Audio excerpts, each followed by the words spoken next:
Y'all, this is one of those stories that makes the room go silent show quiet.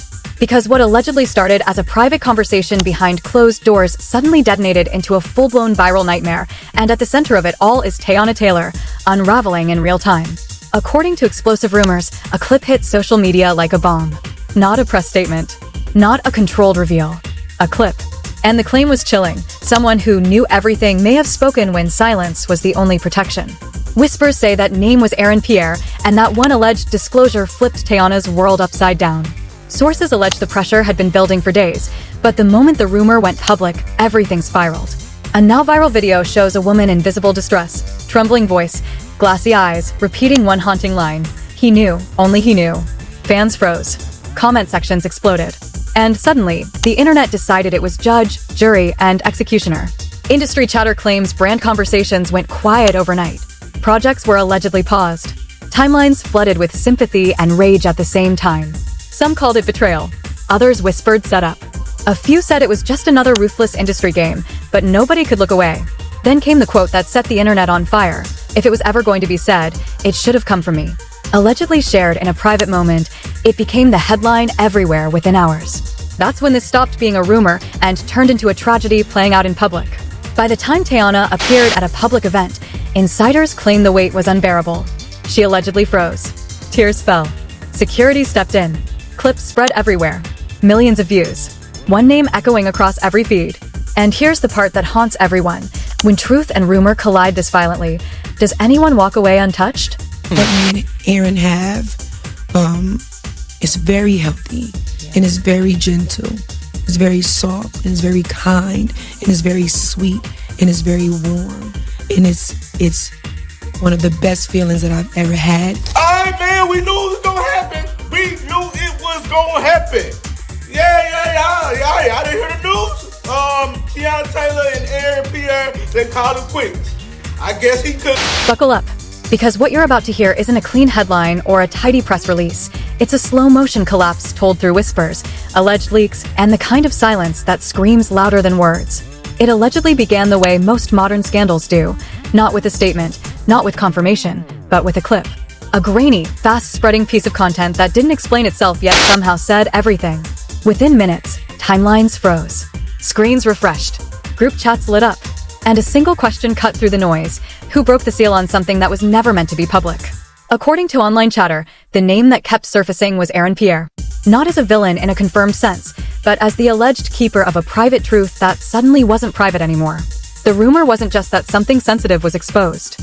It was that the exposure came from someone who knew exactly how devastating it could be. Those close to Teyana Taylor, at least according to gossip blogs and anonymous sources, claim the pressure had been unbearable long before the internet caught on. Days of silence. Missed calls. A growing sense that the walls were closing in. But the moment the clip went viral, everything reportedly snapped into chaos. What followed was not a public meltdown, not at first. It was something quieter and far more unsettling. Insiders alleged Teyana withdrew. Meetings were postponed. Conversations went unanswered. And then came the footage that fans still can't stop replaying. A woman struggling to hold herself together, voice shaking, eyes searching the room like she was trying to find something already lost. The words attributed to that moment were chilling, he knew. Only he knew. That line alone ignited the internet. People didn't wait for context. They didn't wait for confirmation. They picked sides. Some cried betrayal, convinced this was a calculated move. Others argued it was an accident blown out of proportion. A darker crowd whispered about industry games, about leverage, about how secrets are currency and silence has a price. As the rumor mill spun faster, the consequences allegedly began stacking up. Brand conversations grew cold. Projects that once felt guaranteed suddenly felt uncertain. The kind of quiet that follows bad news settled in, the kind where nobody says anything, but everyone knows something is wrong. Then there was the quote. The one that supposedly came from a private moment and never should have left that room. If this was ever going to be said, it should have come from me. Within hours, it was everywhere. Gossip blogs turned it into a banner. Fan pages turned it into edits. Comment sections turned it into a verdict. At that point, this stopped being a rumor and started becoming a spectacle. Support and backlash erupted at the same time. Some fans flooded timelines with messages of love, insisting no one deserves to have their life cracked open for clicks. Others were less forgiving, demanding explanations, accountability, answers that no one was officially giving. The divide grew sharper by the hour. Behind the scenes, according to industry whispers, phones rang without answers. Decisions were paused. People waited to see which way the wind would blow. Because in moments like this, perception becomes reality long before truth ever gets a chance to speak.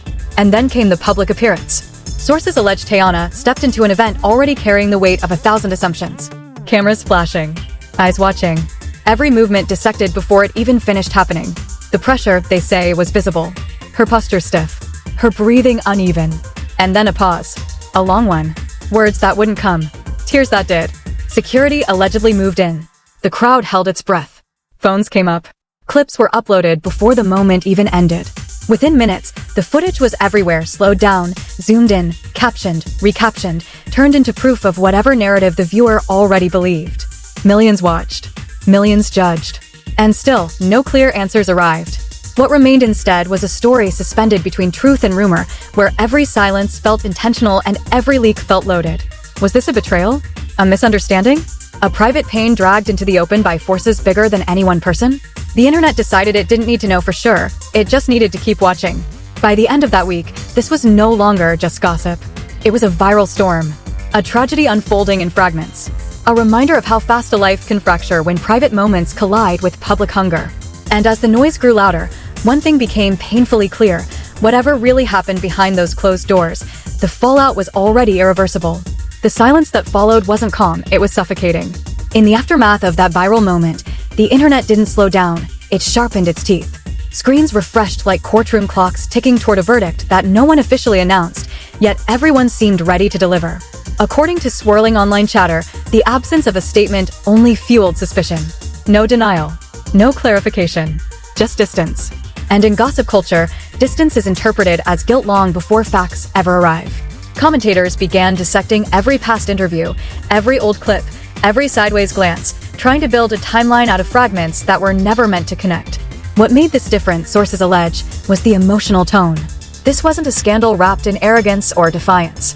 It felt heavy, fragile, as if something deeply personal had been ripped open without warning. And at the center of it all stood Teyana Taylor, facing a court of public opinion that doesn't allow recess. Insiders whispered that phone calls were happening behind the scenes, tense, clipped conversations where nothing was said directly, yet everything was understood. Trust was allegedly questioned. Motives allegedly replayed. And one name kept circling the conversation like a shadow that wouldn't leave the room: Pierre. Not accused in any legal sense. Not confirmed in any official way. But in the world of viral narratives, association is enough to place someone at the center of the storm. Online sleuths framed him as the last person with access to a private truth. Supporters pushed back, calling it character assassination fueled by rumor. The divide grew vicious. What followed felt less like entertainment and more like a trial unfolding in real time. Evidence wasn't documents, it was screenshots. Testimony wasn't sworn, it was anonymous, sources close to the situation. Timelines became timelines of guilt. Silence became suspicious. Every move, or lack of one, was read as strategy. Meanwhile, sympathy and cruelty collided. Some fans pleaded for compassion, reminding everyone that pain doesn't always come with explanations. Others demanded accountability, convinced that secrets exposed, allegedly or not, carry consequences regardless of intent. The comments turned brutal. Empathy drowned in speculation. Industry gossip suggested the ripple effects were spreading. Meetings reportedly delayed. Partnerships quietly reconsidered. The kind of decisions made in hushed tones, where no one wants to be the first to commit until the dust settles. Careers don't end loudly anymore. They stall quietly, waiting for public interest to decide their fate. Then came the alleged breaking point. A second clip surfaced. Short, raw, unpolished. It didn't reveal anything new, but it showed something worse: exhaustion. A face that looked like it hadn't slept. A presence that felt weighed down by more than just cameras. People didn't watch it once. They replayed it, frame by frame, searching for proof of whatever story they already believed. That's when the narrative shifted from controversy to tragedy. Because tragedy doesn't require confirmation, it requires emotion. And emotion was everywhere. The internet didn't need to know what was true anymore. It needed to feel something. And it did. Rage, sadness, vindication, all at once. Allegedly, those closest to Teyana feared the damage wasn't just professional. They whispered about mental strain, about the toll of carrying a story you're not ready to tell while the world insists you owe them one. About the cruelty of being expected to perform strength while privately unraveling. And still, no official word came. In the vacuum, theories hardened into beliefs. Beliefs turned into accusations. Accusations turned into hashtags. The story fed itself, growing larger than the people at its center.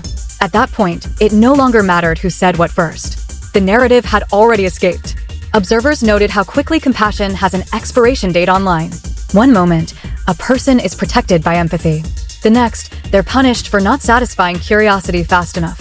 Silence, once a right, becomes a provocation. By the time the conversation reached its peak, this wasn't just about one alleged reveal.